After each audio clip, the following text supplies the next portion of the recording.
It has been more than 2 weeks since college campuses across the country erupted in protests against the war in Gaza. Since then, police have arrested more than 2,000 people. Students are demanding their colleges end investments in Israel and Israeli businesses. Michael George is here with the latest this morning. Michael, good morning. Jeff, good morning. So students on many campuses have a tough choice this weekend as they head into finals. Keep protesting or complete the academic year.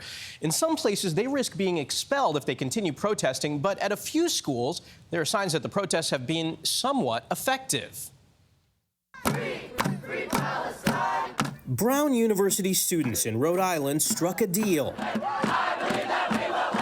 to dismantle their encampment in exchange for an agreement that the university review its investments in Israel.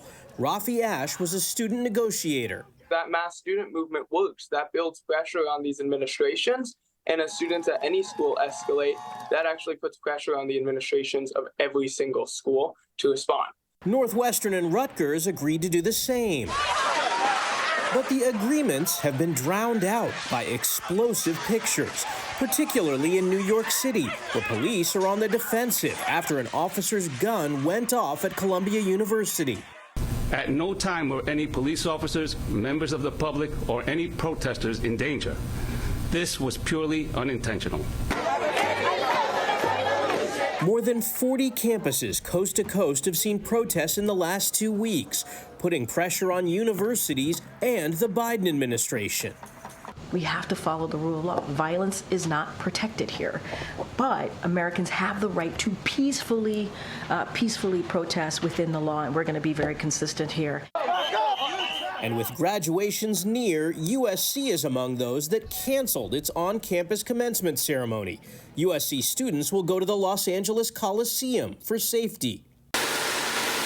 And at Portland State in Oregon, the cleanup is underway, and the media was let in to see what was no less than out-and-out destruction inside the school's library. Now, many of the schools that have made deals to end the demonstrations have offered amnesty for protesters and funding for things like Middle Eastern studies. But there have been few, if any, concrete promises about actually changing their investments. Some administrators are hoping a ceasefire is in place by the time students return to campuses in the fall. Michelle? And they're not alone. Michael George, thank you.